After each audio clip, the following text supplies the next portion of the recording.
Hello friends, I am Deepak Sawant. Welcome you to my channel Biology by Deepak Sawant. Friends, today we are going to learn Standard 12th, Chapter 13 Organism and Population. Friends, Organism and Population में आज हम बात करेंगे Response to abiotic factors. As you know that, what are abiotic factors? Abiotic factors मतलब होता है non living. सो कौन कौन से abiotic factors है? सो जैसे हमने लास्ट वीडियो लेक्चर में देखा था कि what are abiotic factors. So abiotic factors are light, temperature, water and soil. तो ये जो लाइट होता है, टेम्परेचर होता है, वाटर होता है एंड सॉइल होते हैं, so they are called abiotic factors. तो ये जो एबायोटिक फैक्टर्स होते हैं ये लिविंग ऑर्गेनिज्म को इन्फ्लुएंस करते हैं. मतलब कि जो लिविंग ऑर्गेनिज्म होते हैं तो उनके आजू बाजू जो एनवायरनमेंट होता है, सराउंडिंग जो एनवायरनमेंट होता है, तो सराउंडिंग एनवायरनमेंट में जो भी बायोटिक्स और एबायोटिक फैक्टर्स होते हैं वो किसी भी लिविंग ऑर्गेनिज्म के लाइफ को इन्फ्लुएंस करते हैं एक्सेट्रा. जैसे कि अगर समझो कि हम जिस एनवायरनमेंट में रहते हैं, अगर वहाँ पे टेम्परेचर बढ़ता है तो हमारी बॉडी पर्स्पिरेशन करती है और इस तरह से बॉडी का टेम्परेचर लो करती है, मतलब कि कांस्टेंट रखती है. सो ये जो एबायोटिक फैक्टर्स होते हैं friends, so they are affected और दे इन्फ्लुएंस लिविंग ऑर्गेनिज्म को अफेक्ट करते हैं. नाउ अब जो क्वेश्चन आता है फ्रेंड्स कि जो लिविंग ऑर्गेनिज्म होते हैं वो किस तरह से ये एबायोटिक फैक्टर जो होते हैं उनके सामने रिस्पॉन्स करते हैं, या तो कौन सी मेथड है कि जिससे लिविंग ऑर्गेनिज्म इस एबायोटिक जो एक्सटर्नल एनवायरनमेंट है उसके सामने रिस्पॉन्स करते हैं एंड ट्राई टू सर्वाइव. जैसे हमको मालूम है कि नेचुरल सिलेक्शन का मतलब ये होता है कि जो लिविंग ऑर्गेनिज्म होते हैं, लिविंग ऑर्गेनिज्म को एनवायरनमेंट के अकॉर्डिंग अपने आप को चेंज करना पड़ेगा टू सर्वाइव. बिकॉज जो एनवायरनमेंट है वो अपने आप को कभी भी चेंज नहीं करता है. सो जो लिविंग ऑर्गेनिज्म अपने आप को एनवायरनमेंट के अकॉर्डिंग चेंज करता है, सो वो लिविंग ऑर्गेनिज्म सर्वाइव कर पाते हैं. सो ये किस तरह से, मतलब कौन सी मेथड से जो लिविंग ऑर्गेनिज्म होते हैं वो ये जो एबायोटिक फैक्टर्स होते हैं which is commonly known as environmental factors. So कौन सी मेथड से ये लोग मतलब उसके सामने कॉप करते हैं, मतलब अपने आप को बचाते हैं एंड ट्राई टू सर्वाइव. तो जैसे हम देखते हैं ना कि देर आर वेरियस मेथड्स बराबर. तो उसमें जो फर्स्ट आपकी जो मेथड्स है फ्रेंड्स, जो फर्स्ट मेथड्स है वो है हमारी सस्पेंड. वो मेथड है हमारी सस्पेंड में क्या होता है कि organism stop their development. Organism जो होते हैं वो अपना डेवलपमेंट स्टॉप कर देते हैं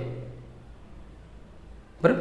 मतलब कि वो लोग जो होते हैं तो उनका जो डेवलपमेंट होता है उसको वो स्टॉप कर देते हैं बराबर. कौन सी कंडीशन में? इन अनफेवरेबल कंडीशन. जब एनवायरनमेंट में जो कंडीशन होती है वो अनफेवरेबल हो जाती है तो जो ऑर्गेनिज्म होते हैं वो लोग अपने डेवलपमेंट को स्टॉप कर देते हैं, उसको हम बोलते हैं suspend. So that is called suspend. इसमें फ्रेंड्स आप एग्जांपल लिख सकते हो लाइक जैसे कि पोलर बियर. अब ये सस्पेंड मतलब हमने जैसे देख लिया कि जो ऑर्गेनिज्म होते हैं so they stop their development in unfavourable condition. याद रखना है फ्रेंड्स, सस्पेंड का मतलब होता है ऑर्गेनिज्म जो होते हैं वो लोग अपना जो डेवलपमेंट होता है उसको वो स्टॉप कर देते हैं अनफेवरेबल कंडीशन में. फेवरेबल कंडीशन में नहीं, अनफेवरेबल कंडीशन में वो स्टॉप कर देते हैं. जैसे एग्जांपल हम देखते हैं बैक्टीरिया है या तो फंजाई है या तो जो लोअर प्लांट है, बैक्टीरिया, फंजाई या जो लोअर प्लांट होते हैं, सो ये लोग किस तरह से अपना जो डेवलपमेंट है ना उसको स्टॉप करते हैं। तो they develop thick walled spores, thick walled pores, मोटे मोटे वॉल वाले पोर्स डेवलप कर लेते हैं, बराबर, ड्यूरिंग अनफेवरेबल कंडीशन। जब अनफेवरेबल कंडीशन होते हैं तो ये जो बैक्टीरिया होते हैं या तो ये जो फंजाई होते हैं या जो लोअर प्लांट होते हैं, so they develop thick walled spores during unfavourable condition. And जब कंडीशन सूटेबल होती है या तो जब कंडीशन फेवरेबल हो जाती है, देन दे जर्मिनेट, फिर वो जर्मिनेट करते हैं, देन दे जर्मिनेट। सो याद रखना है, सो इस तरह से फ्रेंड्स आपको याद रखना है कि इस तरह से ऑर्गेनिज्म अनफेवरेबल कंडीशन को मतलब कि अनफेवरेबल कंडीशन में वो अपने आप को कॉप कर सकते हैं। अंडरस्टूड? सिंपल है कि जब कंडीशन, एनवायरमेंटल कंडीशन जब ऑर्गेनिज्म के फेवर में नहीं हो गए तो ऑर्गेनिज्म क्या करेंगे, अपना जो डेवलपमेंट है उसको स्टॉप कर देंगे, कुछ बॉडी में चेंजेस करके।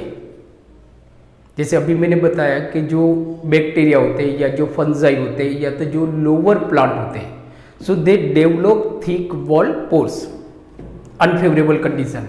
और जब कंडीशन फेवरेबल हो जाती है, जब कंडीशन फेवरेबल हो जाती है फ्रेंड्स, सो ये लोग क्या करते हैं, जर्मिनेट स्टार्ट कर देते हैं वापस।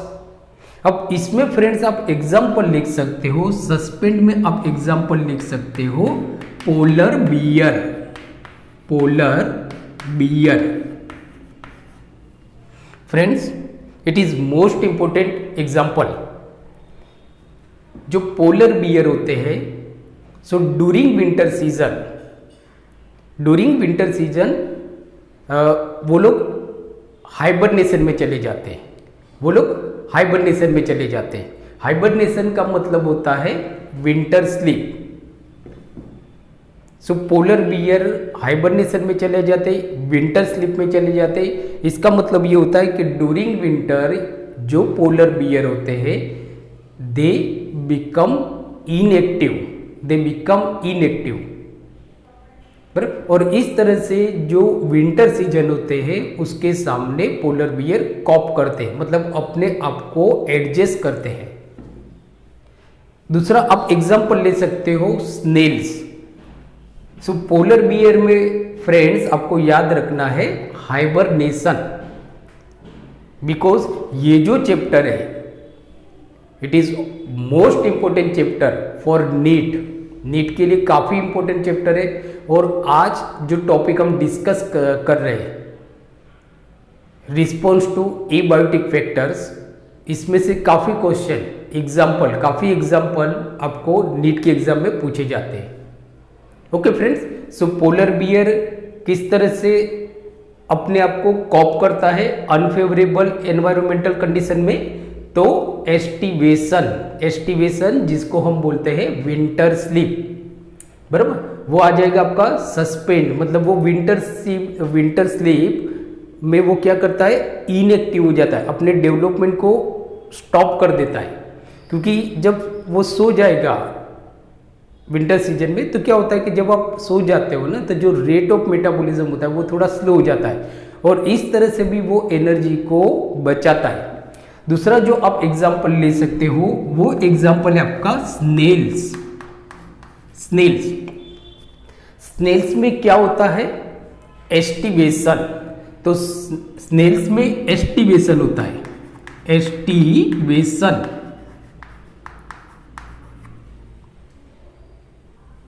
बेटा एस्टिवेशन मतलब क्या होता है, summer sleep.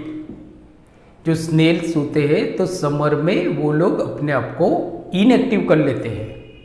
So that process is known as a aestivation, that is summer sleep. दूसरा आप एग्जांपल ले सकते हो जू प्लैंक्टन्स,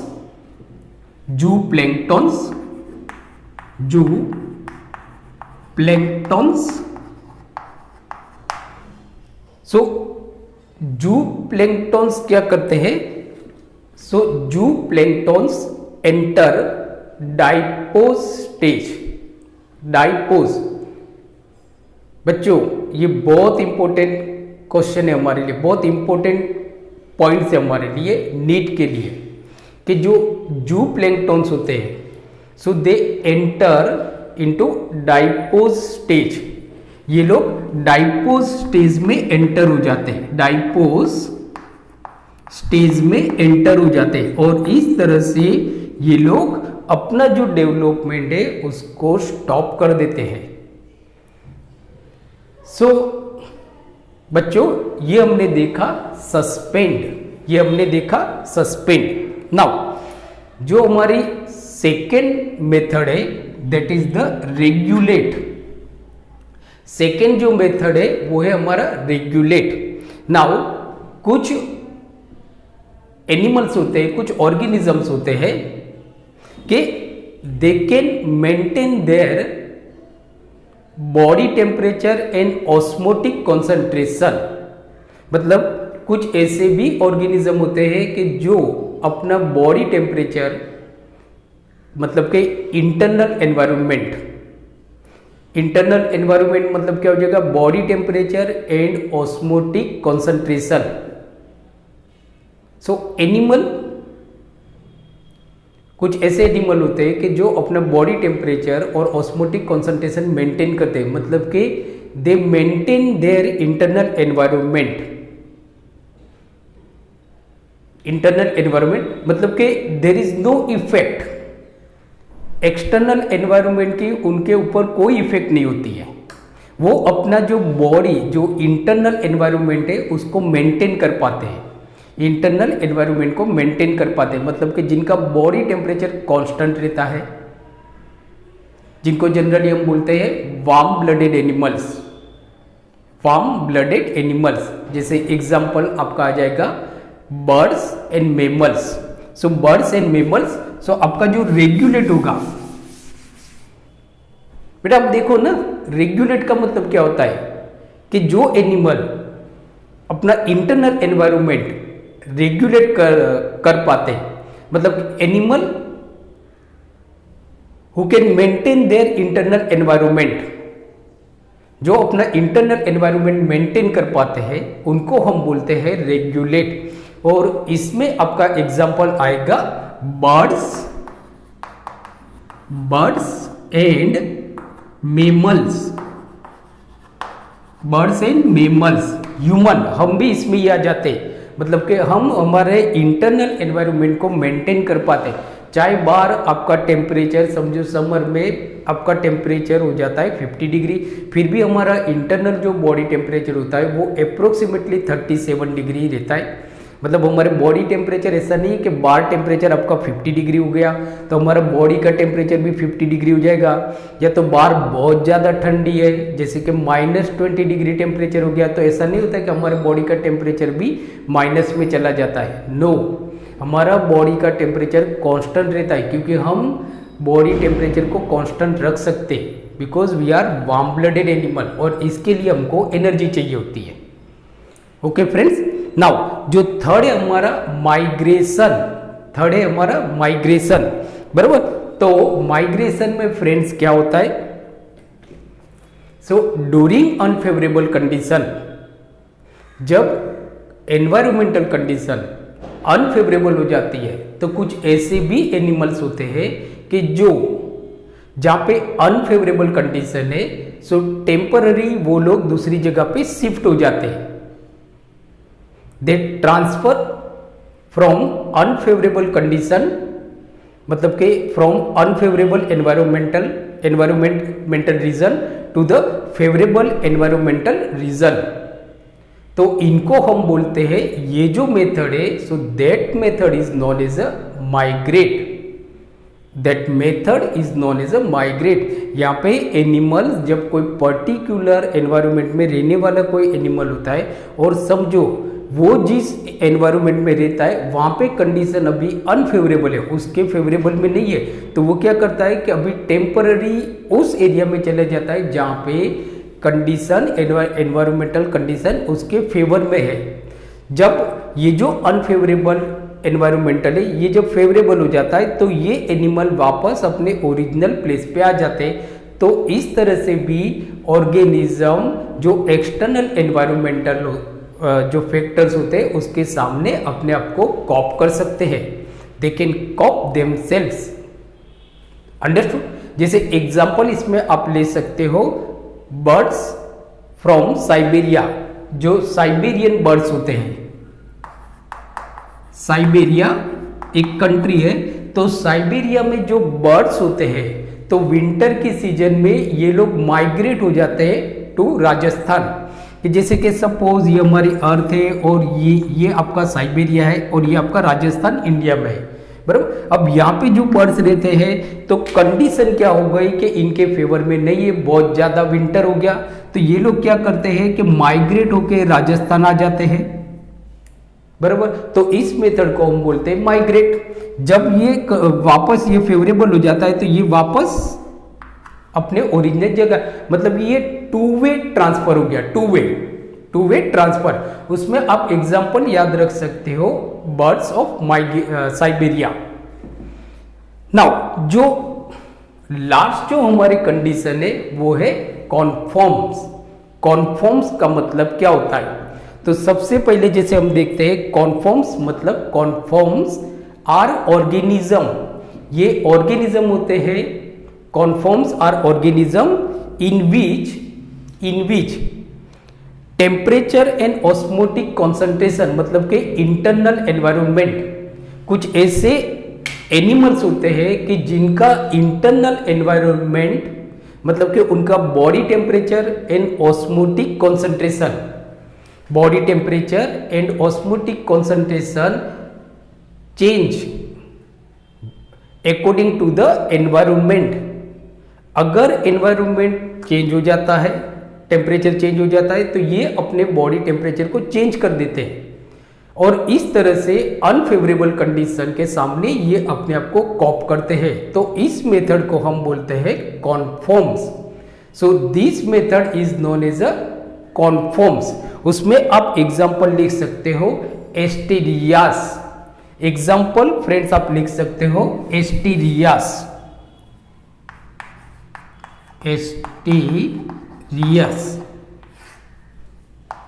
एस्टेरियस, बराबर। ये जो एनिमल्स होते हैं ये लोग क्या करते हैं कि जैसे जैसे एक्सटर्नल एनवायरनमेंट चेंज होता है they change their internal environment to survive. Internal environment के सामने मतलब एक्सटर्नल जो एनवायरनमेंट है उसके सामने इंटरनल एनवायरनमेंट चेंज करते हैं और इस तरह से अपने आप को सर्वाइव कर पाते हैं। तो जिस मेथड से वो करते हैं उनको हम बोलते हैं वो जो मेथड है so that is called conformers, that is called conformers. Now next हम आते हैं कि जैसे यहाँ पे हमने एक ग्राफ ड्रॉ किया हुआ है, बराबर। This graph is very important for NEET, जो आपकी एनसीईआरटी की टेक्स्ट बुक में दिया हुआ है बच्चों, बराबर। नाउ सो इस ग्राफ को हम थोड़ा प्रिसाइसली स्टडी करते हैं। तो जैसे फ्रेंड्स हम देखते हैं कि ऑल लिविंग ऑर्गेनिज्म, सारे living organism, so all living organism broadly categorise, सारे जो लिविंग ऑर्गेनिज्म है, so all living organism are broadly categorise in 3 categories.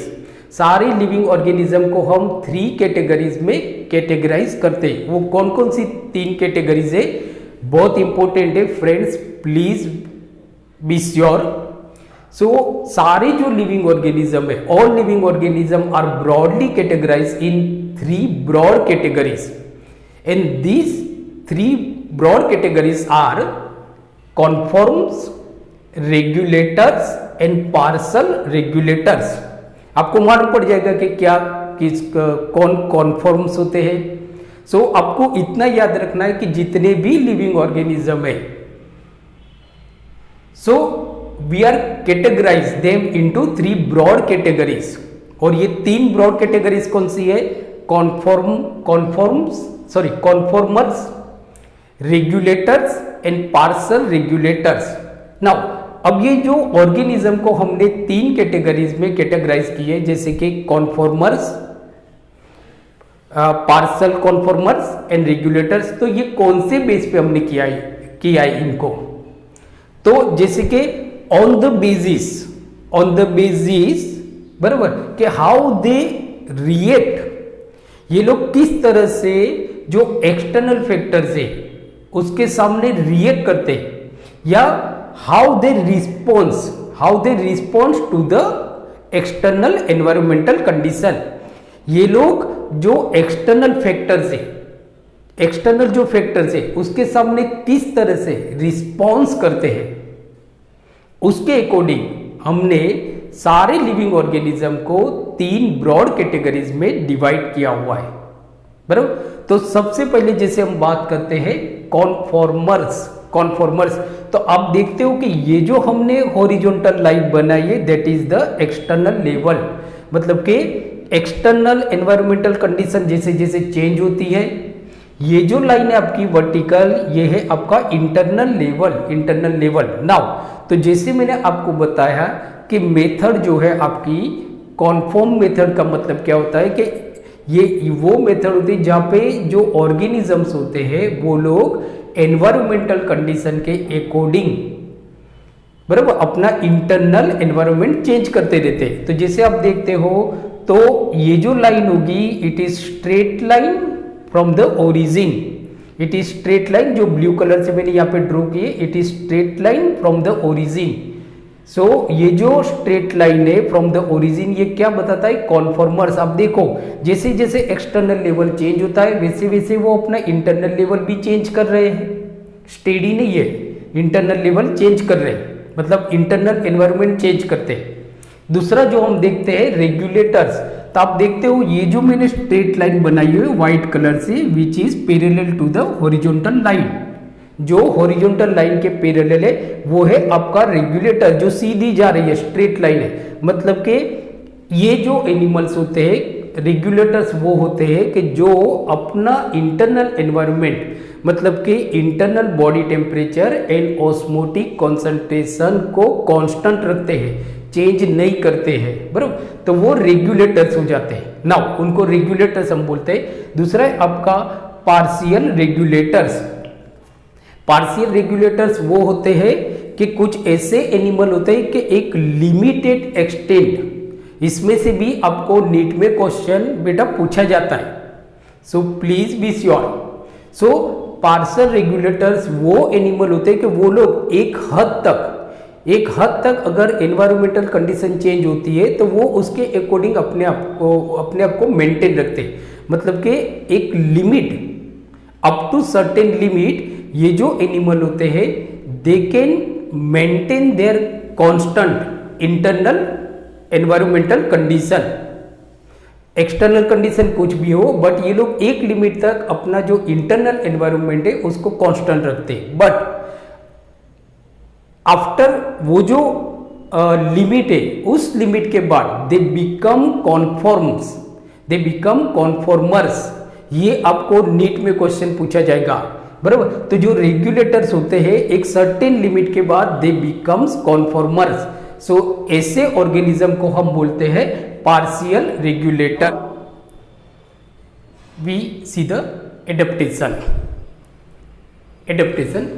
So now adaptation मतलब क्या होता है बच्चों?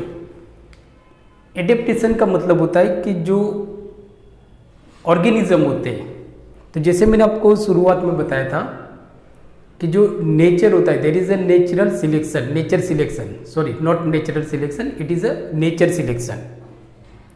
बेटा ये नेचर सिलेक्शन का मतलब क्या होता है? तो नेचर सिलेक्शन का मतलब ये होता है कि जो नेचर होती है वो उसी ऑर्गेनिज्म को एडप्ट करती है, या तो वही ऑर्गेनिज्म सर्वाइव हो पाएगा कि जो ऑर्गेनिज्म अपने आप को नेचर के अकॉर्डिंग ढालता है, मतलब अपने आप को नेचर के अकॉर्डिंग बनाता है। क्योंकि नेचर तो चेंज नहीं हो सकते। ऑर्गेनिज्म को अगर सर्वाइव होना है तो उसको नेचर के अकॉर्डिंग अपने आप को बदलना होगा। तो ये जो ऑर्गेनिज्म होते हैं, so they try to survive, बराबर, इन अ पर्टिकुलर एनवायरमेंट और habitat, particular environment and habitat और हैबिटेट, बराबर, to change their physiological or behavioural या साइकोलॉजिकल कंडीशन। ये लोग अपनी फिजियोलॉजिकल कंडीशन या एनाटॉमिकल कंडीशन या तो बिहेवियर चेंज करके they try to survive. So ये जो चेंज करते हैं इसको हम बोलते हैं adaptation. So this is called adaptation. So बेटा अगर प्रॉपर डेफिनेशन देखी जाए एडेप्टेशन मतलब क्या होता है, तो adaptation is any change, adaptation is any change in the structure, adaptation is any change in the structure और फंक्शनिंग।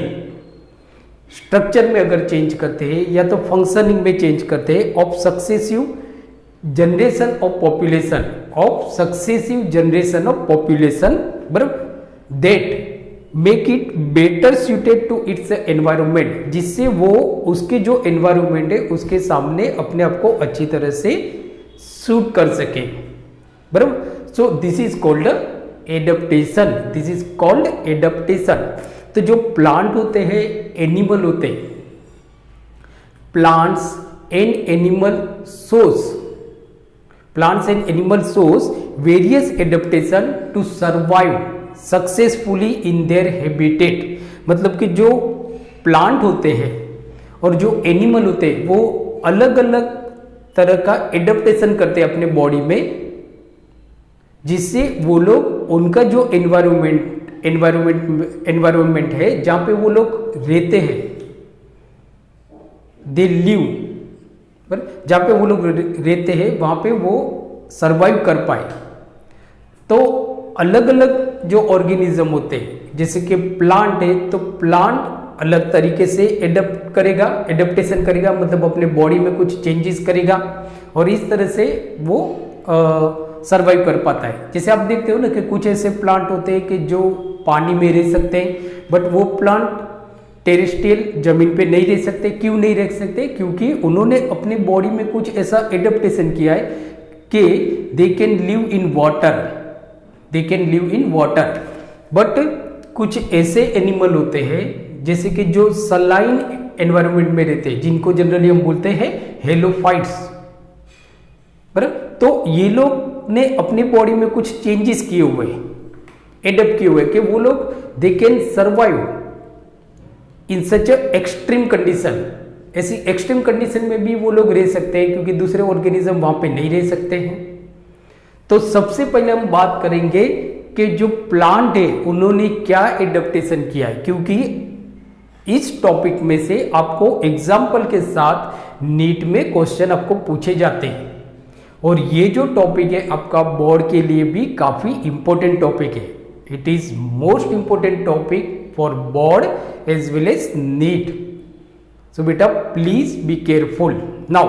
सो सबसे पहले हम देखते हैं एडेप्टेशन इन प्लांट्स। प्लांट में किस तरह का एडेप्टेशन होता है, प्लांट में किस तरह का एडेप्टेशन होता है वो हम देखते हैं। सो नाउ सबसे पहले हम बात करते हैं जेरोफाइट्स। सबसे पहले हम बात करते हैं xerophytes. First we talk about xerophytes. Xerophytes का मतलब क्या होता है वो हम सबसे पहले देख लेते हैं, बराबर। तो जेरोफाइट्स मतलब कि many species of plant, many species of plant show adaptation to dry habitat and high temperature condition, high temperature condition. बहुत सारे प्लांट की ऐसी स्पेसीज होती है कि जिन्होंने अपने अंदर कुछ ऐसा एडेप्टेशन किया हुआ है कि जिससे वो लोग हाई टेम्परेचर, जिस एरिया में टेम्परेचर बहुत ज़्यादा है और जहाँ पे पानी बहुत कम है, मतलब कि जहाँ पे रेन बहुत कम है, वैसे एरिया में भी ये प्लांट अपने मतलब कि ये प्लांट सर्वाइव करते, डेवलप करते, ग्रोथ करते। तो ऐसे जो प्लांट होते हैं, बराबर, के प्लांट जैसे कि डेजर्ट प्लांट हम बात करते हैं, जैसे कि डेजर्ट प्लांट, तो जो डेजर्ट रन एरिया में जो उगने वाले प्लांट होते हैं उनको हम बोलते हैं जेरोफाइट्स। जेरोफाइट्स मतलब कि plants of dry desert area, plants of dry desert areas. Now जैसे जेरोफाइट्स, सो बेटा याद रखना है कि फाइट्स का मतलब होता है प्लांट्स, फाइट्स का मतलब होता है प्लांट, एंड जेरो का मतलब होता है ड्राई हैबिटेट या तो हाई टेम्परेचर कंडीशन, सूखा है, पानी बहुत कम है, टेम्परेचर बहुत ज्यादा है, तो ये जो प्लांट होते हैं ना जेरोफाइट, तो इस एरिया में जो प्लांट उगते हैं उनको जनरली बोलते हैं जेरोफाइट्स। तो इन्होंने कुछ चेंजेस किया हुआ है ना अपने बॉडी में। नाउ सो काफी इंपॉर्टेंट टॉपिक है हमारा, काफी क्वेश्चन इसमें से पूछे जाते हैं। Now there are 4 types of xerophytes, there are 4 types of xerophytes. जैसे कि सबसे पहले हमारा है इफीमिरल्स, इफीमिरल्स।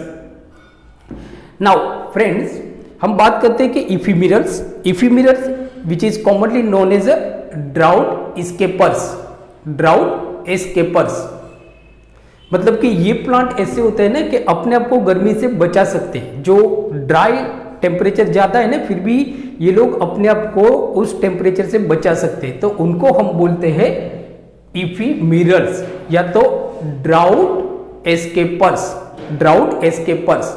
नाउ ये जो ड्राउट एस्केपर्स होते हैं ये कैसे होते हैं, मतलब इन्होंने क्या ऐसा किया हुआ है कि जिससे ये लोग, जब बारिश बहुत कम होती है, बहुत ज़्यादा टेम्परेचर, पानी नहीं मिल रहा है, फिर भी ये लोग सरवाइव कर पाते, तो ये लोग क्या करते हैं कि जो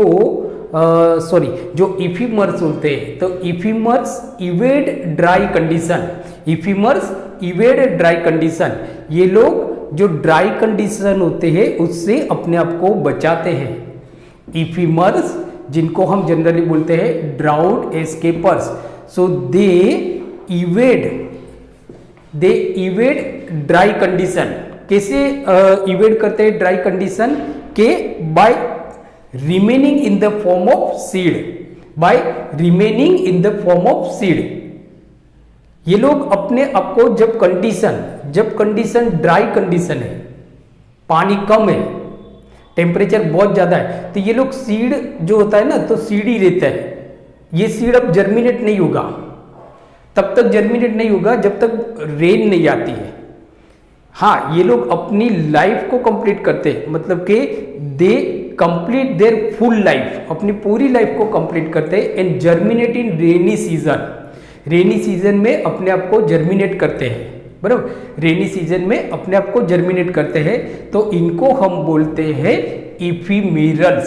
सो दे आर कॉल्ड इफीमिरल्स, अंडरस्टूड, बराबर, सो दे आर कॉल्ड इफीमिरल्स। नाउ जो सेकेंड हम देखते हैं वो है सक्यूलेंट्स, सक्यूलेंट्स, बराबर। नाउ सक्यूलेंट्स मतलब क्या होते हैं? तो सक्यूलेंट्स ये जो प्लांट होते हैं दे आर जेरोफाइट्स, जेरोफाइट्स का ही एक टाइप से, it is a kind of xerophytes. तो ये जो प्लांट होते हैं succulents, so they have a fleshy organ, इनका जो ऑर्गन होता है ना, ऑर्गन जैसे आप देखते हो ना ऑप्नुसिया, एलोवेरा आप एग्जांपल ले सकते हो, एलोवेरा, बराबर। सो नाउ ये जो सक्यूलेंट्स होते हैं, so they have a fleshy organ which store large amount of water. इनके जो ऑर्गन होते हैं, इनके जो ऑर्गन होते हैं ना, वो फ्लेसी ऑर्गन होते हैं, और इस ऑर्गन के अंदर ये जो फ्लेसी ऑर्गन होते हैं वो लोग क्या करते हैं, बहुत सारा पानी, बहुत सारे पानी को ये लोग स्टोर करते हैं, बहुत सारे पानी को ये लोग स्टोर करते हैं, बराबर। तो इनको हम बोलते हैं succulents. So they are called succulents. जैसे इसमें बेटा याद रखना है, एग्जाम्पल आपका आ जाएगा ऑप्नुसिया। सो सक्यूलेंट्स में आपका एग्जाम्पल आपको लिखना है ऑप्नुसिया, पर बहुत इंपॉर्टेंट है ऑप्नुसिया। नाउ ये जो ऑप्नुसिया होते हैं ये कैसे होते हैं, तो जैसे मैंने बताया कि इनका जो स्टेम होता है, ऑप्नुसिया का जो स्टेम होता है, इन्होंने किस तरह से अपने आप को एडप्ट किया हुआ है इस कंडीशन में, पानी कम है, टेम्परेचर बहुत ज़्यादा है, तो इन्होंने अपने बॉडी में कुछ चेंज कर दिया कि जिससे वो लोग उस कंडीशन में सरवाइव कर पाए। तो कैसे क्या एडप्ट किया इन्होंने, तो इनका जो स्टेम होता है, स्टेम बराबर, वो फ्लेसी होता है and it is a green in colour. जो स्टेम होता है जनरली हम देखते हैं जो टेरेस्ट्रियल एरिया में जो प्लांट होते हैं ना, तो उनका जो स्टेम होता है वो वुडी होता है, जबकि आप ओपनुसिया की अगर हम बात करें, ओपनुसिया की अगर हम बात करें तो इनका स्टेम ग्रीन कलर का होता है एंड परफॉर्म फोटोसिंथेसिस। ये एडेप्टेशन किया है ओपनुसिया ने, जिससे वो जो एनवायरमेंटल कंडीशन होगी जहां पे वो रहता है अपने आप को सरवाइव कर पाएगा। तो इसने एडेप्ट किया है। नेचर टेम्परेचर तो टेम्परेचर ही रहेगा, वो कम ज्यादा होते रहेगा बराबर, बट वो जो ऑर्गेनिज्म है उनके अकॉर्डिंग नहीं, ऑर्गेनिज्म ने यहाँ पे अपने आप को एडेप्ट किया है, उस एनवायरमेंट को उसने स्वीकार लिया कि भाई चलो सही है ना, मुझे इसी कंडीशन में रहना है, तो मैं अपने आप को चेंज कर, भाई चल तू नहीं बदलता, मैं अपने आप को बदल देता हूं। सो बेटा याद रखना है आपको ओपनुसिया, ओपनुसिया याद रखना है बराबर। दूसरा जो अगर हम बात करें तो जो इंपॉर्टेंट पॉइंट्स है हमारे लिए वो है कि जो सक्यूलेंट्स प्लांट्स होते हैं, सक्यूलेंट प्लांट्स, सो दे पजेसिस थिक क्यूटिकल। क्यूटिकल का मतलब आपको मालूम है कि जो लीव्स होते हैं उसमें एक पतला सा लेयर होता है, एपिडर्मिस के ऊपर एक पतला सा लेयर होता है। So that thin layer is known as a cuticle, that thin layer is known as a cuticle बराबर, उसको हम बोलते हैं क्यूटिकल। सो जो सक्यूलेंट्स होते हैं, सक्यूलेंट्स, सो दे पजेसिस थिक क्यूटिकल। इनका जो क्यूटिकल होता है थोड़ा मोटा होता है, थोड़ा मोटा होता है, थिक क्यूटिकल होता है बराबर, जिससे क्या हो जाता है कि जो रेट ऑफ इवेपोरेशन होता है, जो रेट ऑफ इवेपोरेशन, इवेपोरेशन का मतलब बेटा आपको मालूम है, इवेपोरेशन का मतलब होता है loss of water in the form of vapour from the stomata बराबर, present in the leaves in a plant. Plant के अंदर जो लीव्स होते हैं, लीव्स में जो स्टोमेटा होते हैं, इस स्टोमेटा के थ्रू प्लांट पानी को अपने बॉडी में से बाहर निकालता है in the form of vapour. So that is called evaporation बराबर, so that is called sorry transpiration, that is called transpiration बराबर। तो थिक क्यूटिकल की वजह से रेट ऑफ ट्रांसपिरेशन कम हो जाता है। दूसरा कि इनका जो स्टोमेटा होता है, स्टोमेटा वो भी संकन स्टोमेटा होता है, स्टोमेटा थोड़ा सक हो जाता है, संकन हो जाता है, छोटा हो जाता है। तो स्टोमेटा ये सारे चेंजेस किए हुए, सक्यूलेंट जो प्लांट है इन्होंने चेंजेस किए हुए अपने अंदर, उस कंडीशन को एडप्ट कर लिया और अपने अंदर चेंज कर लिया। जैसे मैंने समझो मेरा किसी से झगड़ा चल रहा है तो मैं क्या करता हूँ, चलो भाई इट्स ओके, मैं बदल जाता हूँ, तू अपना नेचर नहीं बदलता, मैं बदल देता हूँ। तो बस ऑर्गेनिज्म ने ऐसा ही किया कि भाई नेचर तो बदलेगा नहीं, चलो हम ही बदल देते हैं अपने आप को, क्योंकि हमको सर्वाइव करना है, अगर हम नहीं बदलेंगे तो हम नहीं सर्वाइव कर पाएंगे। सो सिंपल है बेटा, ज़्यादा कोई टफ नहीं है, अंडरस्टूड। नाउ संकन स्टोमेटा, दूसरा जो सक्यूलेंट जो प्लांट होते हैं इनका जो स्टोमेटा होता है वो संकन होता है एंड ये जो स्टोमेटा होता है इट ओपन्स ड्यूरिंग नाइट, रात के समय में ये स्टोमेटा ओपन होता है, दिन में बंद रहता है, जिससे जो रेट ऑफ ट्रांसपिरेशन होता है वो दिन में कम हो जाता है। तो ये जो स्टोमेटा होता है ये रात को ओपन होता है। तो ये एडेप्टेशन हो गया। So these are the adaptation आप देखते हो किसके अंदर, सक्यूलेंट्स प्लांट के अंदर। नाउ नेक्स्ट हम बात करते हैं, नेक्स्ट जो हमारा पॉइंट है वो है नॉन सक्यूलेंट्स। नॉन सक्यूलेंट्स बेटा याद रखना है कि non succulents are consider as a true xerophytes. ये आपको पूछा जाएगा कि जो नॉन सक्यूलेंट्स प्लांट होते हैं so they are consider as a true xerophytes. इनको हम सही में जेरोफाइट्स बोलते हैं, they are consider as a true xerophytes. Now ये जो नॉन सक्यूलेंट प्लांट होते हैं इन्होंने, they are xerophytes, kind of xerophytes, xerophytes में ये आएंगे, याद रखना है। नाउ तो ये जो नॉन सक्यूलेंट जो होते हैं, जिनको हम नॉन सक्यूलेंट पेरेनियल्स भी बोलते हैं, नॉन सक्यूलेंट पेरेनियल्स भी बोलते हैं, तो इन्होंने क्या एडेप्टेशन किया है कि जिससे ये लोग भी गर्म जगह जहाँ पे पानी कम है, बराबर, वहाँ पे अब उग सकते हैं, डेवलप हो सकते हैं, ग्रोथ कर सकते हैं, अपनी लाइफ साइकिल को कंप्लीट कर सकते हैं। क्या किया है इन्होंने ऐसा, बराबर। सो याद रखना है कि they have extensive root system, इनकी जो रूट सिस्टम होती है ना वो एक्सटेंसिव होती है, बराबर, कि they have extensive root system spread along the large surface area of a soil. जो जमीन है तो इनके जो रूट है ना वो जमीन में अच्छी तरह से फैले हुए हैं, जमीन में अच्छी तरह से फैले हुए हैं, ये याद रखना है। रूट का काम क्या होता है, वाटर को एब्जॉर्ब करना फ्रॉम सॉइल, मिनरल्स को एब्जॉर्ब करना फ्रॉम सॉइल।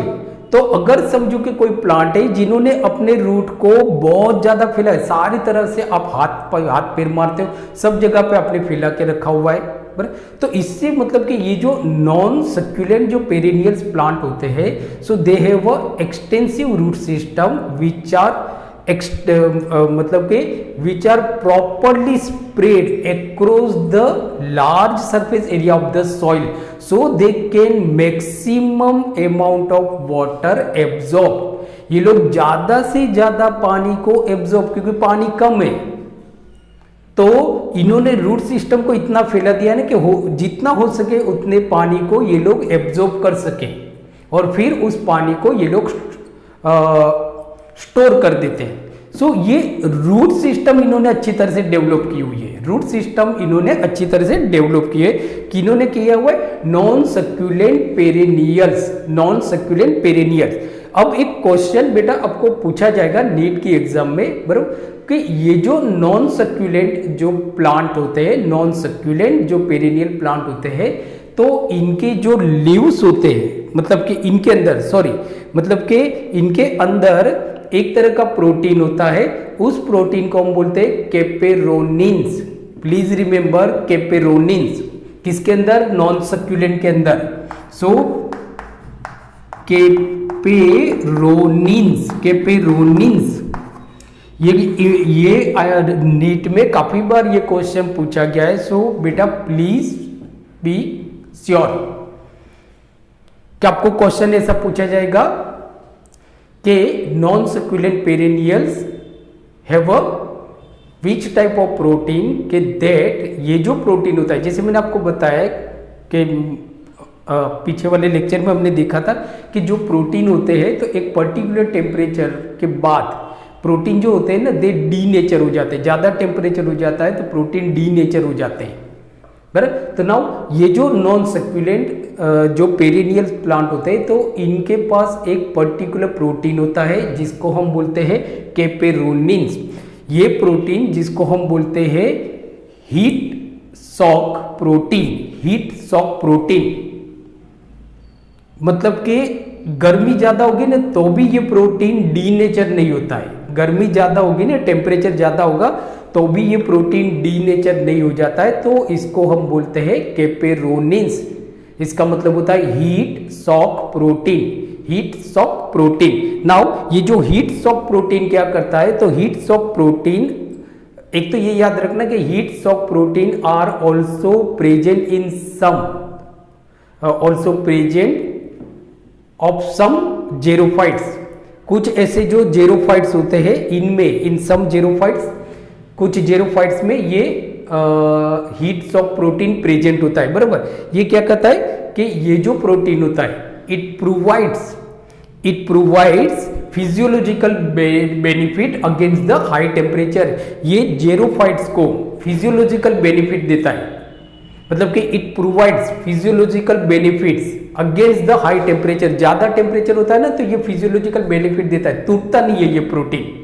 और इस तरह से जो नॉन सक्यूलेंट पेरेनियल्स प्लांट होते हैं they are also considered as a true xerophytes. तो ये अपने आप को हाई टेम्परेचर और कम पानी में भी सर्वाइव कर पाते हैं, बराबर। नाउ जो थर्ड है हमारा हाइड्रोफाइट्स, जो हमारा सेकेंड है वो है हमारा हाइड्रोफाइट्स। तो जैसे मैंने आपको बताया, फाइट्स का मतलब होता है प्लांट, हाइड्रो का मतलब होता है वाटर, हाइड्रोफाइट्स, फाइट्स का मतलब होता है प्लांट, हाइड्रो का मतलब होता है वाटर। तो ये ऐसे प्लांट होते हैं, बराबर, कि हाइड्रोफाइट्स मतलब plant which grow in water, वो प्लांट जो पानी में ग्रो करते हैं, या plant which can grow in high water substratum, जहाँ पे बहुत ज्यादा पानी होता है, जैसे कि दरिया किनारे या नदी किनारे, जो पॉन्ड्स होते हैं उसके किनारे पे जो मिट्टी गीली होती है वहां पे पानी ज्यादा होता है, या तो पानी में उगने वाले जो प्लांट्स होते हैं उनको हम बोलते हैं हाइड्रोफाइट्स, उनको हम बोलते हैं हाइड्रोफाइट्स। नाउ अब सवाल ये आता है बेटा कि ये हाइड्रोफाइट्स जो होते हैं, तो इन्होंने अपने अंदर ऐसा क्या एडेप्टेशन किया है कि ये लोग ज्यादा पानी वाले एरिया में भी रह सकते हैं या तो पानी के अंदर भी रह सकते हैं, बराबर। क्या किया, तो एक चीज याद रखना है कि देयर बॉडी कवर विथ म्यूसिलेस, उनकी जो बॉडी होती है ना, इट इज कवर, पूरी बॉडी, जैसे अगर हम पानी में हाथ डालते हैं ना तो हमारा हाथ गीला हो जाता है, तो ये जो प्लांट होते हैं ये तो पानी में ही रहते हैं, तो इनमें क्या ऐसा एडेप्टेशन होता है, सो देयर बॉडी, उनकी जो बॉडी होती है, their body is covered by the mucilage, उनकी जो पूरी बॉडी होती है ना वो मुसिलेस से कवर होती है। एंड ये जो मुसिलेस होती है, मुसिलेस जो होता है which function as a lubricant, जो लुब्रिकेंट का काम करता है, तो मुसिलेस हाइड्रोफाइट्स, तो याद रखना इनकी बॉडी म्यूसिलेस से कवर होती है। सो म्यूसिलेस जो एक्चुअली एज अ लुब्रिकेंट काम करता है, लुब्रिकेंट, जैसे हम गाड़ी के जो इंजन होते हैं उसमें ऑयल डालते हैं जिससे फ्रिक्शन कम हो जाए, so that oil function as a lubricant, वो ऑयल जो होता है वो लुब्रिकेंट की तरह काम करता है। अंडरस्टूड। नाउ अब जो याद रखना है कि जो हाइड्रोफाइट्स होते हैं इनके रूट थोड़े अलग होते हैं, जैसे जो टेरेस्ट्रियल जो प्लांट्स होते हैं इनके रूट अलग तरह के होते हैं। अब जैसे बेटा हमने देखा है स्टैंडर्ड 11th में हमने देखा था कि what are the function of roots, root का काम क्या होता है, तो एक जो होता है, एक तो जो काम होता है, मेन जो काम होता है रूट्स का, किसी भी प्लांट के अंदर जो रूट्स होते हैं उनका मेन काम क्या होता है कि with the help of roots plant absorb water and nutrition, मतलब कि मिनरल्स फ्रॉम द सॉइल। ये जो रूट होते हैं इनका जो मेन काम है, रूट, प्लांट में जो रूट का मेन काम क्या होता है, to absorb water from the soil, मिट्टी में से पानी को एब्जॉर्ब करना, और दूसरा टू प्रोवाइड एंकरिंग, प्लांट मजबूती से खड़ा रहता है ना, मिट्टी है इसकी वजह से, अदरवाइज वो गिर जाएगा। बट मेन काम क्या होता है कि जो रूट होते हैं, so they help in the absorption of water from the soil. अब देखो, तो ये तो पानी जो, ये जो प्लांट है ये तो हाइड्रोफाइट्स है, इनके तो चारों तरफ पानी है, इनको क्या करना है पानी को ज्यादा एब्जॉर्ब करके, रूट का काम क्या है इनके लिए, कुछ नहीं है ना, लीव्स, स्टेम सारा पानी के अंदर डूबा हुआ है, बहुत सारा पानी है, कहाँ आपको ज्यादा कोई ऐसा इंस्ट्रूमेंट लगाना है, आपके घर में पानी आ रहा है तो आप मशीन नहीं लगाते हो, कोई एक्स्ट्रा टैंक नहीं रखते हो क्योंकि बहुत सारा पानी है। हाँ, जहाँ पे पानी की शॉर्टेज होती है तो हम कोई एक्स्ट्रा टैंक घर में रखते हैं कि भाई अगर पानी कल उठ के पानी नहीं आया तो हम इस पानी को यूज कर सकते हैं। तो ये जो हाइड्रोफाइट्स होते हैं तो इनके आजू बाजू तो बहुत सारा पानी होता है, तो इनके अब देखोगे ना, तो जो हाइड्रोफाइट्स होते हैं तो इनके जो कभी कभी कुछ ऐसे हाइड्रोफाइट्स होते हैं जो पूरे पानी के अंदर होते हैं, बराबर। जैसे एग्जाम्पल आप ले सकते हो, वॉल्फिया, बराबर। सो एग्जाम्पल आप ले सकते हो वॉल्फिया। तो ये जो वॉल्फिया होते हैं इनके अंदर रूट एब्सेंट होते हैं, क्योंकि ये पूरे प्लांट जो होता है वॉल्फिया, आप देखोगे ना तो जो वॉल्फिया होता है वो पूरा प्लांट पानी के अंदर होता है, उसका स्टेम भी डायरेक्ट पानी के साथ कांटेक्ट में है, उसके जो लीव्स होते हैं so they are also directly contact with the water, so they don't need water, उनको पानी नहीं चाहिए। सो रूट का फिर काम क्या है, रूट का काम तो एक ही है, बराबर। तो इनमें रूट एब्सेंट होता है, आप समझो ना, आपके बहुत सारा पानी था, आप क्यों बचाओगे पानी, बराबर। तो एक एडेप्टेशन ये हो गया कि जो हाइड्रोफाइट्स होते हैं, तो कुछ हाइड्रोफाइट्स में रूट एब्सेंट होता है। बेटा इसमें एग्जाम्पल आपको याद रखना पड़ेगा, बराबर, वो है आपका वॉल्फिया। ज़्यादा कोई टफ नहीं है नीट क्रैक करना। आप प्रॉपर अगर प्रिपरेशन करते हो तो NEET is very easy, it is a kind of simple exam, बराबर। कोई भी एग्जाम इसके लिए नहीं ली जाती कि बच्चे फेल हो जाए। नाउ सेकेंड जो आप देखते हो तो कुछ ऐसे भी हाइड्रोफाइट्स होते हैं, बराबर, कि कुछ ऐसे भी हाइड्रोफाइट्स होते हैं जैसे कि हाइड्रीला। हाइड्रीला की हम बात करते हैं, हाइड्रीला भी आप देखोगे, हाइड्रीला ये भी आपका हाइड्रोफाइट से पानी में उगने वाला प्लांट है, बराबर। तो हाइड्रीला आप देखोगे तो हाइड्रीला के जो रूट होते हैं दे आर पुअरली डेवलप, अच्छी तरह से डेवलप नहीं होते हैं हाइड्रीला। तो ये भी हाइड्रोफाइट्स ने अपने अंदर एडेप्टेशन किया हुआ है, ये भी हाइड्रोफाइट्स ने अपने अंदर एडेप्टेशन किया है। सो इनका रूट अच्छी तरह से डेवलप नहीं होता है, नॉट प्रॉपरली डेवलप। नाउ जो सेकेंड होगा हमारा, तो एग्जाम्पल आप लिख सकते हो लेमना या तो पिसिया। एग्जाम्पल आप लिख सकते हो लेमना या तो पिसिया, जैसे मैं यहां पे लिख लेता हूं लेमना या तो पिसिया। तो याद रखना है बेटा, लेमना या तो पिसिया दे आर हाइड्रोफाइट्स। तो ये जो हाइड्रोफाइट्स होते हैं तो इनके जो रूट्स होते हैं, सो ये जो रूट्स होते हैं ना, they help in balancing them. Actually root उनको पानी के लिए नहीं होता है, वो बैलेंस करने के लिए, उनकी बॉडी बैलेंस रहे ना, इसके लिए होता है, वो अपने आप को बैलेंस कर पाए, इसके लिए रूट होता है। मतलब कि root use as a balancing. याद रखना है आपको, ये सारा पूछा जाएगा कि भाई कौन से हाइड्रोफाइट्स में रूट एब्सेंट होता है, बराबर। तो जैसे हमने देखा वॉल्फिया, कौन से हाइड्रोफाइट्स होता है जिसमें रूट प्रॉपरली डेवलप नहीं है, तो वो है आपका हाइड्रीला। कौन से हाइड्रोफाइट्स होते हैं कि जिनमें रूट फंक्शन या तो use as a balancing, balance करने के लिए काम करता है, तो वो आपका लेमना या तो पिसिया। बेटा मैं वही एग्जाम्पल लिख रहा हूं जो आपको नीट के एग्जाम में पूछे जाते हैं, आपको कोई एक्स्ट्रा एग्जाम्पल नहीं करना है, जो आपको एनसीईआरटी में दिया हुआ है वही करना है। कोई ज़्यादा रेफरेंस बुक में बहुत डीप में दिया है उसको आपको नहीं फॉलो करना है। डोंट वेस्ट योर टाइम, जो पूछा नहीं जाता है वो स्टडी हम क्यों करेंगे, क्योंकि हमको काफ़ी बड़ा सिलेबस कवर करना होता है। नाउ दूसरा जो अगर हम देखें तो जो हाइड्रोफाइट्स होते हैं इन्होंने कुछ दूसरा भी एडेप्टेशन किया होता है, कि जैसे कि इनके जो रूट्स होते हैं, तो रूट में जो हेयर होते हैं, जो यूनिसेल्युलर हेयर होते हैं, जो हमने 11th में देखा है, तो root hairs are absent in hydrophytes. ये भी आपको याद रखना है बेटा कि roots are absent in hydrophytes, roots hydrophytes में एब्सेंट होता है। दूसरा जो मोस्ट इंपॉर्टेंट पॉइंट्स है, which is most important points for NEET exam, so that is the root pocket, root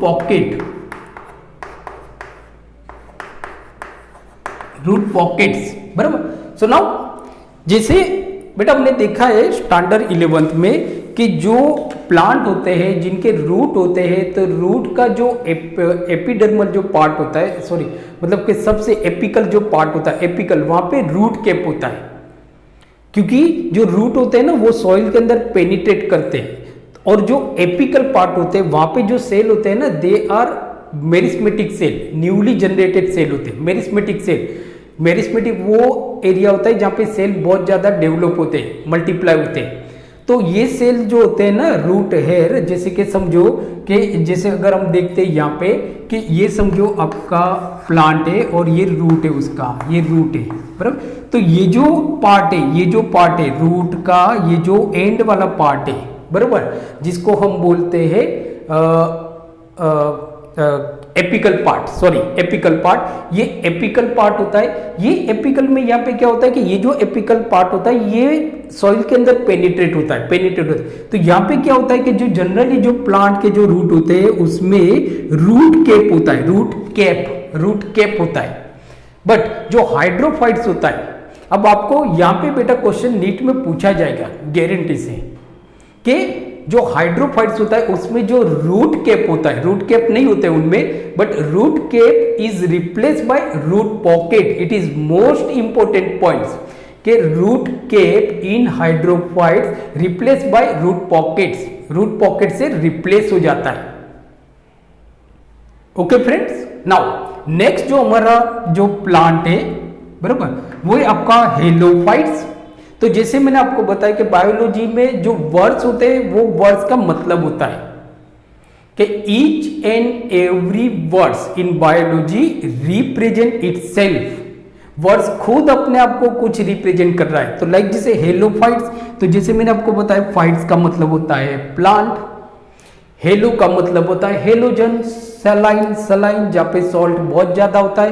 तो halophytes are plant which grow in salty area, salty soil और salty water.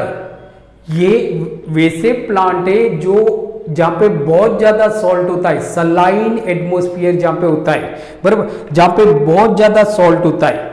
मतलब हम ऐसा बोल सकते हैं कि halophytes are plant which show adaptation to saline environment. ये लोग जहां पे सॉल्ट बहुत ज्यादा होता है, बराबर, सॉल्ट बहुत ज्यादा होता है, बराबर, मतलब कि having a high concentration of soil, sorry salt, having a high concentration of salt. जहां पे सॉल्ट बहुत ज्यादा होता है ऐसे एरिया में उगने वाले जो प्लांट है उनको हम बोलते हैं हेलोफाइट्स। जैसे कि सोडियम क्लोराइड ज्यादा है, मैग्नीशियम क्लोराइड ज्यादा है, या मैग्नीशियम सल्फेट ज्यादा है, तो ये सारा, तो यहाँ पे सॉल्ट बहुत ज्यादा होता है। तो ऐसे एरिया में जो प्लांट उगते हैं उनको हम जनरली बोलते हैं हेलोफाइट्स। अब दिमाग में ये आता है ना कि भाई ये जो हेलोफाइट्स होते हैं इन्होंने क्या एडेप्टेशन किया है कि ये ज्यादा सॉल्टी एरिया में भी, क्योंकि बॉडी में जो ऑस्मो रेगुलेशन होता है वो भी तो आपको मेंटेन करना पड़ेगा, होम्योस्टेसिस, जैसे हमने लास्ट लेक्चर में देखा था कि भाई होम्योस्टेसिस, लिविंग ऑर्गेनिज्म अपना internal body temperature and osmotic concentration को मेंटेन कर पाते। तो ये तो ज्यादा सॉल्ट एरिया में रहेगा तो इनके बॉडी में ज्यादा सॉल्ट आ जाएगा, तो ये कैसे ऑस्मो रेगुलेशन करेंगे। तो ये जो प्लांट होते हैं हेलोफाइट्स, इन्होंने अपने अंदर कुछ एडेप्टेशन किया हुआ है। तो देखते हैं हम कि भाई ये जो प्लांट होते हैं इन्होंने क्या एडेप्टेशन किया हुआ है।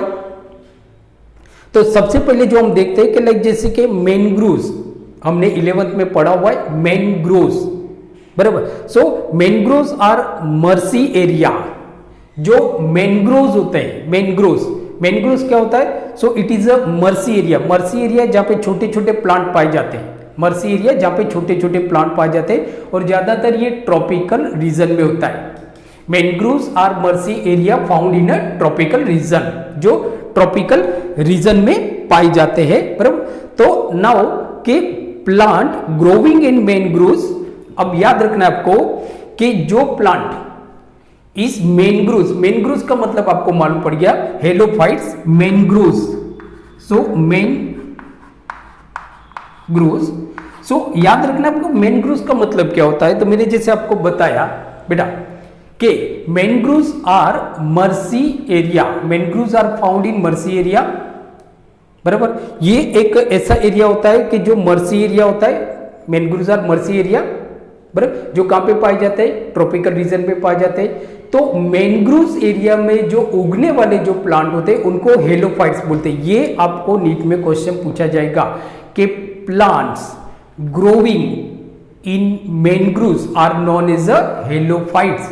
जो मैंग्रोव्स एरिया में जो उगने वाले जो प्लांट होते हैं उनको हम बोलते हैं halophytes, they are called halophytes. और मैंग्रोव्स का मतलब मैंने आपको बता दिया, मैंग्रोव्स मर्सी एरिया होते हैं जहाँ पे छोटे छोटे प्लांट पाए जाते हैं, पानी बहुत होता है, मतलब पानी होता है, एडिक्वेट वाटर होता है। तो mangroves are marshy area that are found in the tropical region. अब ये जो मैंग्रोव्स में जो पाए जाते, जो प्लांट ग्रो होते हैं उनको हम बोलते हैं हेलोफाइट्स, उनको हम बोलते हैं जनरली हेलोफाइट्स। अब ये जो मैंग्रोव्स होते हैं इन्होंने क्या किया है ऐसा एडेप्टेशन कि जिससे ये लोग इस एरिया में उग सकते हैं। तो फर्स्ट आपको याद रखना है कि जो मैंग्रोव्स हेलोफाइट्स जो होते हैं, तो बहुत सारे ऐसे भी हेलोफाइट्स होते हैं, बहुत सारे ऐसे हेलोफाइट्स होते हैं कि जिनके लीव्स में, याद रखना पत्ते, बेटा याद रखना है लीव्स, पत्ते। तो इनके जो लीव्स होते हैं, लीव्स में सॉल्ट सिक्रेटिंग ग्लैंड्स होती है, सॉल्ट सिक्रेटिंग ग्लैंड्स। सो जैसे हम देखते हैं बेटा, salt secreting gland, salt secreting glands. So याद रखना है बेटा कि salt secreting glands are found in the leaves of some halophytes. तो जिससे क्या होता है कि इनके बॉडी में जो ज्यादा सॉल्ट होता है ना, वो लोग ये लीव्स में से सॉल्ट को बाहर निकाल देते हैं और इस तरह से अपना ऑस्मोरेगुलेशन मेंटेन करते हैं, और by this way they maintain their osmoregulation concentration of a body, body का कंसंट्रेशन मेंटेन करते हैं।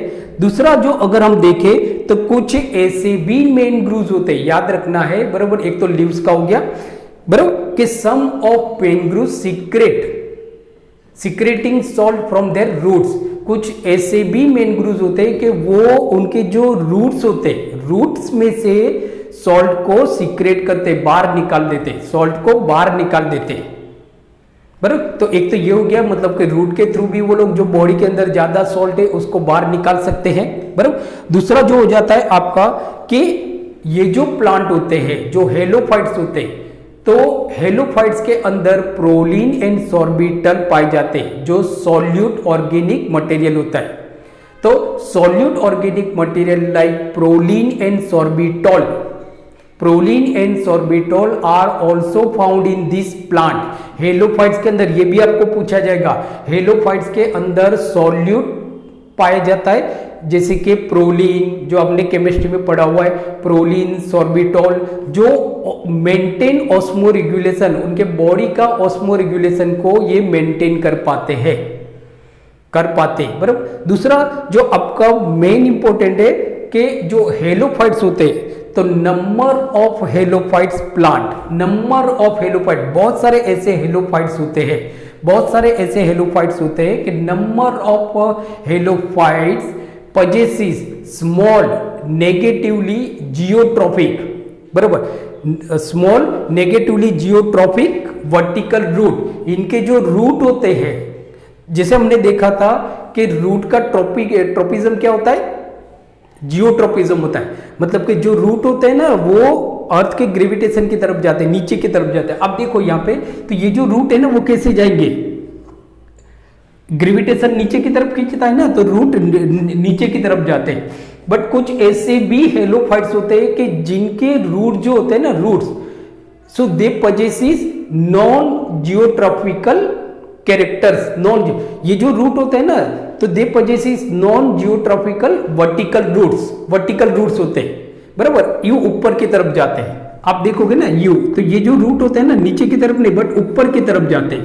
So non geotropical root, non geotropical vertical root, सीधे होते हैं, रूट वर्टिकल होते हैं बराबर। तो ऐसे जो रूट होते हैं उनको हम बोलते हैं pneumatophores. Please remember pneumatophores. So ऐसे जो रूट होते हैं उनको हम बोलते हैं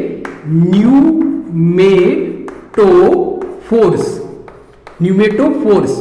सो न्यूमेटोफोर्स का मतलब आपको मालूम पड़ गया कि सम हेलोफाइट्स, क्योंकि ये आपको बेटा नीट में पूछा जाएगा कि some halophytes possesses number of non geotropical vertical roots.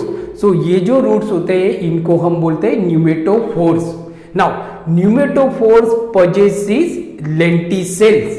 ये जो न्यूमेटोफोर्स होते हैं इनमें लेंटिसेल्स होता है बराबर, possesses लेंटिसेल्स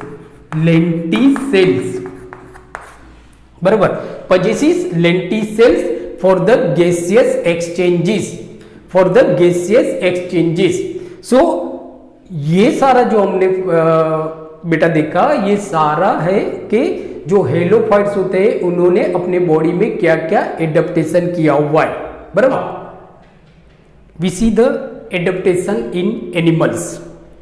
अब हम देखते हैं कि जो एनिमल्स होते हैं, तो एनिमल्स ने अपने आप को किस तरह से चेंज किया है कि जिससे वो एनवायरनमेंट में सरवाइव कर सके, मतलब कि जिस एनवायरनमेंट में वो लोग रहते हैं वहाँ पे वो सरवाइव कर पाते हैं। सो इन्होंने में मतलब कि एनिमल ने जो अपनी बॉडी में चेंज किया है उसको हम बोलते हैं एडेप्टेशन इन एनिमल्स। बेटा it is most important topic, मतलब कि सेगमेंट, काफ़ी क्वेश्चन यहाँ से आपको पूछे जाएंगे। सो कौन को किस किस टाइप के एडेप्टेशन हैं और उनके एग्जाम्पल जो आपको नीट के एग्जाम में पूछा जाएगा, बराबर। सो नाउ जैसे हम देखते हैं कि जैसे हम देखते हैं कि types of adaptation. So types of adaptation में फर्स्ट हम देखते हैं माइग्रेशन। सो फर्स्ट हम देखते हैं बेटा migration. Now what is the meaning of migration? Migration मतलब क्या होता है कि टू वे ट्रांसफर, बराबर। कि माइग्रेशन मतलब कि two way movement, simple movement कि लाइक जैसे कि सपोज कि आप जिस एरिया में रहते हो या तो ऑर्गेनिज्म कोई पर्टिकुलर एरिया में रहता है और वो जो एनवायरमेंट है जहाँ पे ऑर्गेनिज्म रहता है वो अभी उसके लिए अनफेवरेबल है। जैसे मैंने आपको एग्जांपल दिया था बर्ड्स ऑफ साइबेरिया, तो अभी ये जो एनवायरमेंट है ना ये अनफेवरेबल है। तो ये क्या करता है, ये जो ऑर्गेनिज्म होते हैं ना ये लोग क्या करते हैं कि जो अनफेवरेबल एनवायरमेंट है वहां से उस एरिया में मूव कर लेते हैं कि जो उनके लिए फेवरेबल है। फिर जब ये अनफेवरेबल जो एनवायरनमेंट है जहाँ पे वो ओरिजिनली उससे बिलोंग्स करते हैं, जब ये फेवरेबल कंडीशन हो जाते हैं वापस वो लोग यहाँ पे आ जाते हैं। तो ये जो मूवमेंट होता है टू वे मूवमेंट, इसको हम बोलते हैं migration, that is called migration, बराबर। कि जैसे कि अभी ऑर्गेनिज्म पर्टिकुलर यहाँ पे रहते हैं, बराबर। अब ये अनफेवरेबल हो गया तो यहाँ से ये लोग मूव कर लेते हैं फेवरेबल में, बराबर। जब ये फेवरेबल कंडीशन हो जाते हैं वापस ये यहाँ पे चले जाते हैं। तो ये जो टू वे मूवमेंट हो गया, तो ये जो टू वे मूवमेंट होता है ऑफ एनिमल ग्रुप, बराबर, ऑफ एनिमल ग्रुप बराबर to the other places, so that is called migration.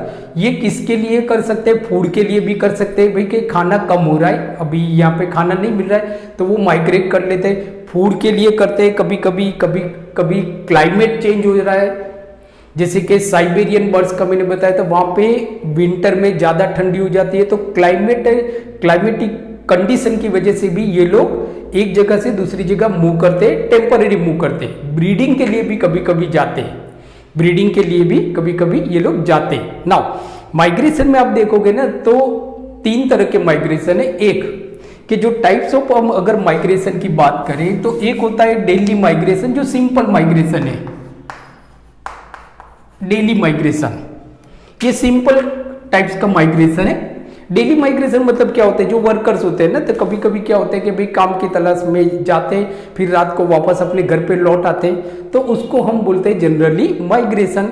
तो एनिमल्स भी ऐसे करते हैं। तो डेली माइग्रेशन कि migration between feeding and resting places, खाने के लिए जाते हैं कोई जैसे एनिमल से या कोई बर्ड से तो खाने के लिए जाता है, फिर वापस जो अपना रेस्ट होता है कि जैसे कि जिस घोंसले में वो रहता है बर्ड्स वहां पे वापस आ जाता है, खाने के लिए वो बाहर जाता है, इसको हम बोलते हैं डेली माइग्रेशन। फिर दूसरा जो होता है वो होता है आपका सीजनल माइग्रेशन। सीजनल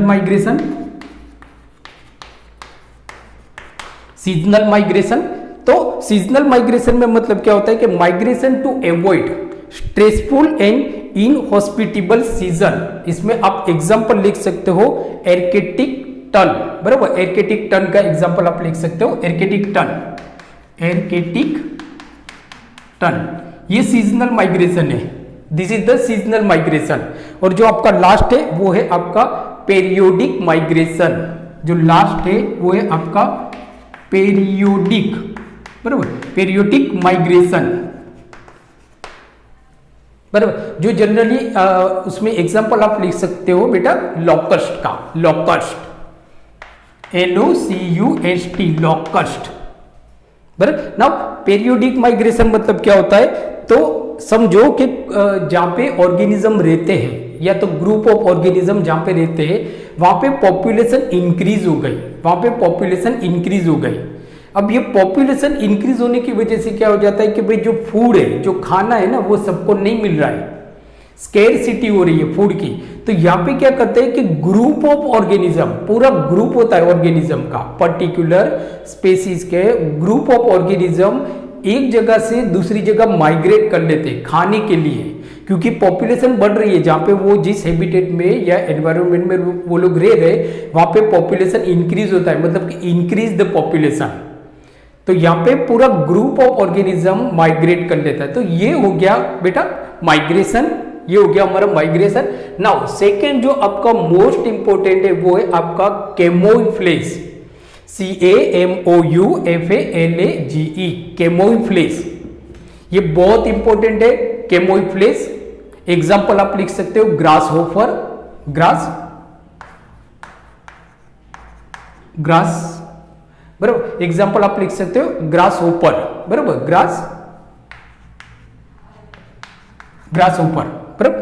नाउ आप कभी कभी बेटा देखते हो ना कि जो ग्रास होपर होता है ना वो क्या करता है कि जैसे कि घास ग्रीन कलर का होता है, तो ये जो ग्रास होपर होता है ना वो अपना कलर चेंज कर लेता है जिससे वो अननोटिस हो जाए, कोई उसको पहचान ना पाए, उसको हम बोलते हैं camouflage, that is called a camouflage. So camouflage की अगर हम डेफिनेशन देखते हैं, मतलब क्या होता है कैमोफ्लेज?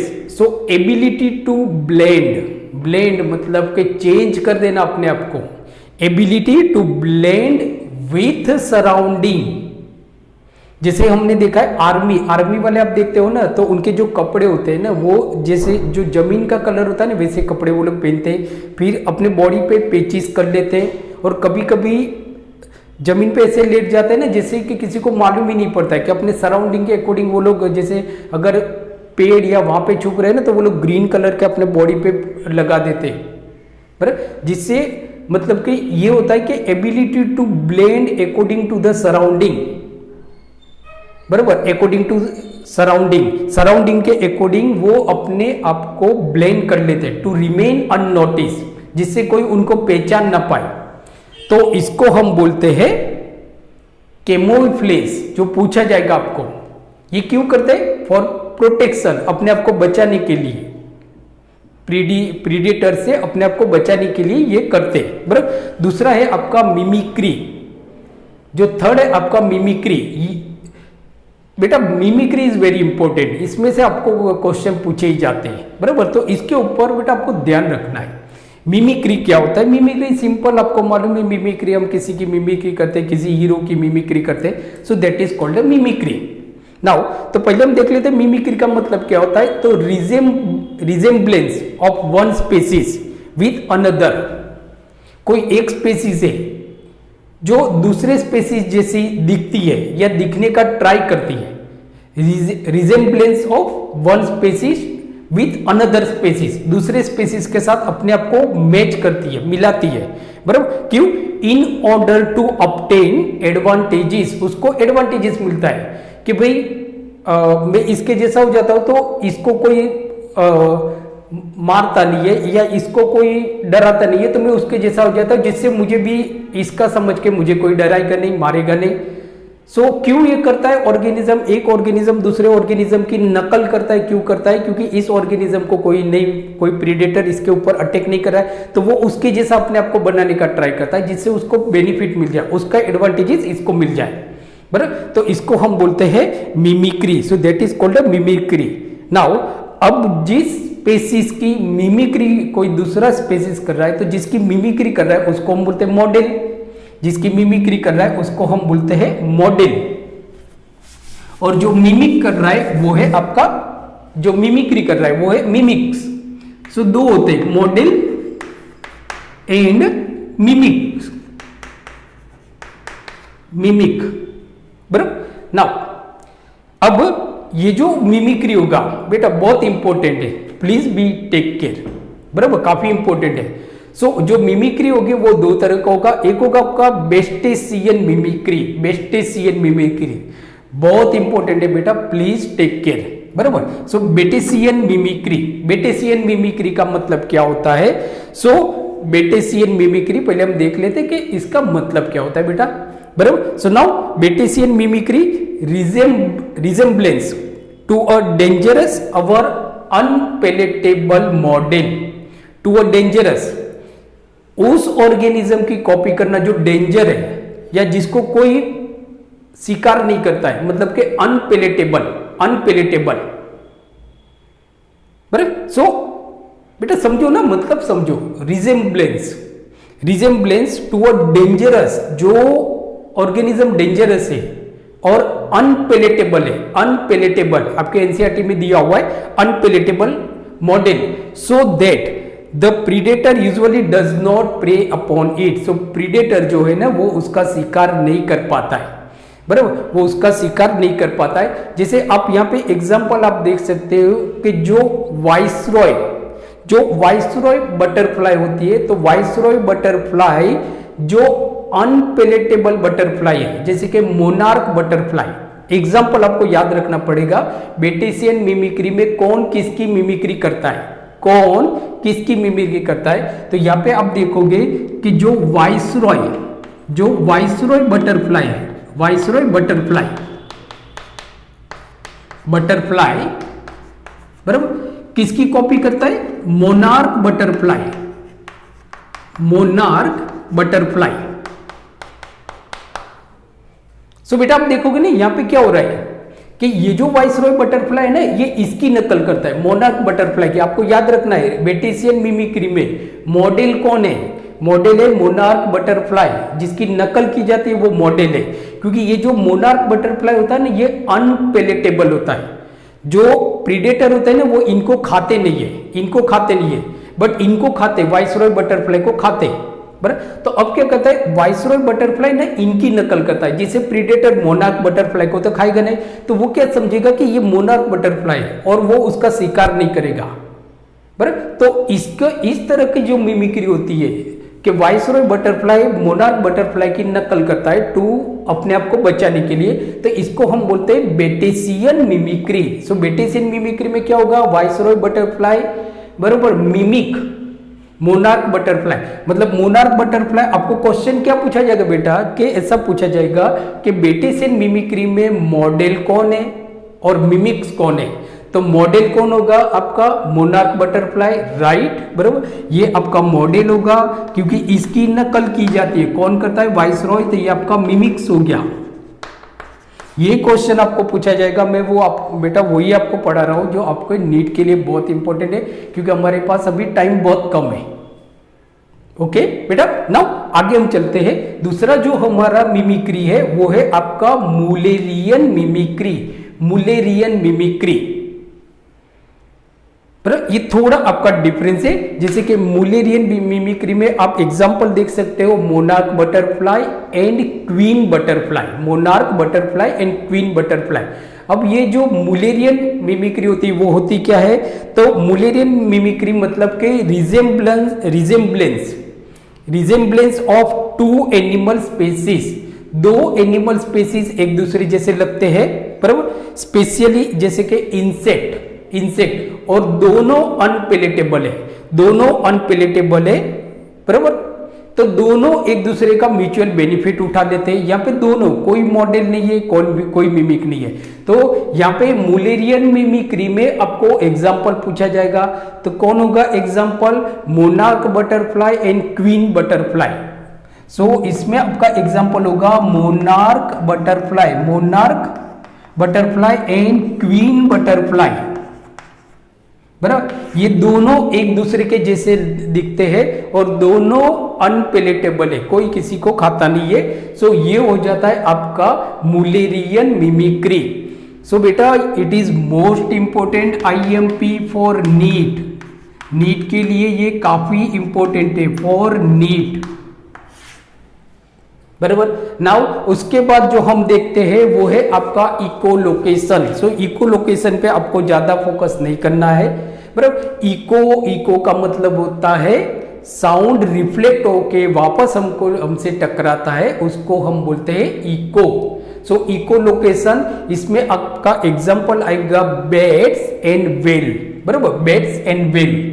सो एग्जांपल होगा बेटा बेट्स एंड वेल्स, ये आपके एग्जाम्पल होंगे। अब देखते हो ना कभी कभी बेट्स और वेल आवाज निकालते हैं, और अगर समझो कि उनके सराउंडिंग में कहीं पे प्रीडेटर्स है तो वो जो आवाज है वो प्रीडेटर से टकरा के वापस उनके पास आ जाएंगे और इस तरह से वो अपने पाथ को और प्रीडेटर को आइडेंटिफाई कर पाते हैं। तो इसको बेटा बोलते हैं इकोलोकेशन, इसको हम बोलते हैं इकोलोकेशन। दूसरा जो है हमारा हाइबरनेशन। हाइबरनेशन हमने ऑलरेडी देख लिया है। हाइबरनेशन मतलब क्या होता है, इसमें आप एग्जांपल लिख सकते हो northern ground lizard, sorry squirrel, northern ground squirrel, बराबर। हाइबरनेशन में आप एग्जांपल लिख सकते हो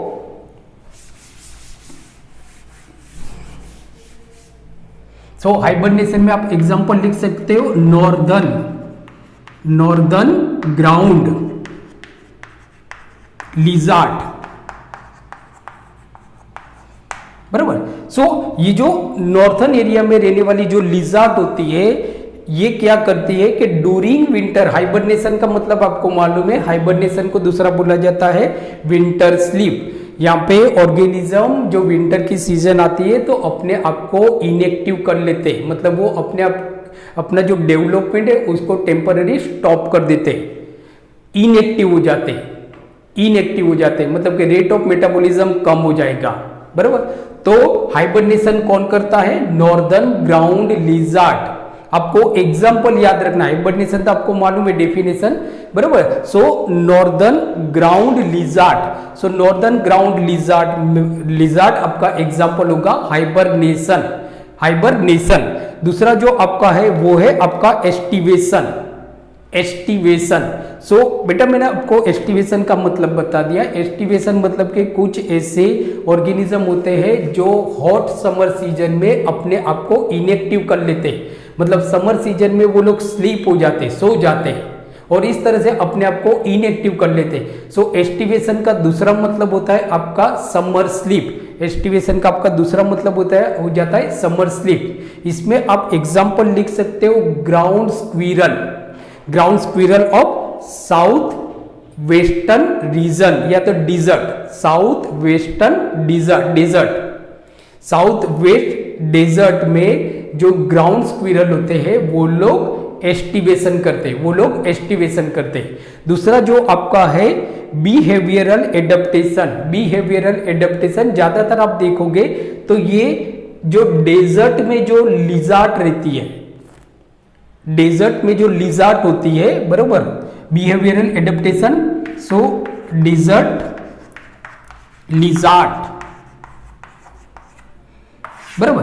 तो ये क्या करती है डेजर्ट लिजार्ड कि जब अपना बॉडी टेम्परेचर कम हो जाता है, मतलब उसका इंटरनल टेम्परेचर कम हो जाती है, तो वो धूप में जाती है, सन में जाती है और जो धूप है, सन की जो लाइट है उसको एंजॉय करती है, मतलब हमारे जैसे हम विंटर में क्या करते हैं, धूप में खड़े रहते हैं, फिर ज्यादा गर्मी लगने के बाद हम वापस शेडी रीजन में चले जाते हैं। बस वैसे ही जो डेजर्ट लिजार्ड होती है, ये बिहेवियरल एडेप्टेशन है, बिहेवियरल।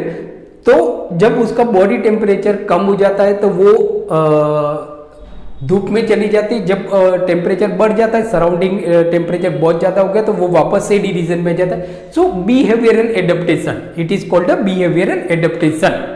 नाउ जो लास्ट है आपका physiological adaptation. So now physiological adaptation में आप बोल सकते हो कि जब human going to mountain region, जैसे कभी कभी हम माउंटेन रीजन पे जाते हैं, जैसे कि समझो वैष्णो देवी जा रहे हैं, माउंटेन रीजन, बरोबर, माता जी के दर्शन करने के लिए हम वैष्णो देवी जा रहे हैं, बरोबर। सो ये जो माउंटेन रीजन में जब हम जाते हैं तो हमको कभी कभी सांस लेने में तकलीफ होती है, बराबर, बिकॉज के as we move to the upper altitude ना, जैसे जैसे हम ऊपर जाते हैं ना, we are facing the problem of breathing, short breathing, that is called a short breathing. So ये जो टेम्पररी जो कंडीशन होती है, प्रॉब्लम इन ब्रीथिंग, जब हम हाई एल्टीट्यूड पे जाते हैं, माउंटेन पे जाते हैं, तो ये जो प्रॉब्लम ऑफ ब्रीथिंग होता है, जो टेम्पररी कंडीशन होता है, इसको हम बोलते हैं altitude sickness, that is called altitude sickness. ये क्यों होता है? क्योंकि जैसे हमने देखा ना कि ये क्यों होता है, तो जब आप हाई एल्टीट्यूड पे जाते हो, जैसे हम यहाँ पे, ये हमारा ग्राउंड है, हम जैसे जैसे ऊपर जा रहे हैं तो यहाँ पे पहुंचे तो आप देखते हो ना कि हमको ये मालूम है, हमने फिजिक्स में पढ़ा हुआ है कि जैसे जैसे हम हाई एल्टीट्यूड पे जाते हैं ना कि एयर का प्रेशर कम हो जाता है, एयर का प्रेशर कम हो जाता है और इसकी वजह से हमारी बॉडी में ऑक्सीजन की कमी आ जाती है, हमारी बॉडी में ऑक्सीजन की कमी आ जाती है और ऑक्सीजन की कमी की वजह से हमारे जो सेल है उनको ऑक्सीजन कम मिलता है और हमको कुछ सिकनेस, कमजोरी महसूस होती है। सो ये जो टेम्पररी कंडीशन होती है that is called altitude sickness. तो इस कंडीशन में हमारी बॉडी क्या करती है, टेम्पररी हमारी बॉडी क्या करती है कि increase the production of haemoglobin. हमारी बॉडी टेम्पररी हीमोग्लोबिन का प्रोडक्शन बढ़ा देगी, क्योंकि हीमोग्लोबिन का काम क्या होता है, to carry oxygen from lungs to the each and every cell of the body. So ये increase temporary production of haemoglobin, बराबर। तो यहां पे हमारी बॉडी ने क्या किया, टेम्पररी एडेप्टेशन किया, increase the production of haemoglobin, जिससे हमारी बॉडी की जो शॉर्ट सप्लाई हो रही है ऑक्सीजन की वो फुलफिल हो जाए, to fulfil the short supply of the oxygen to the each and every cell, बराबर। सो ये टेम्पररी कंडीशन हमारी बॉडी ने अडेप्ट किया है, इसको हम बोलते हैं physiological adaptation. So this is called physiological adaptation. So friends, आज जो हमने देखा वो हमने देखा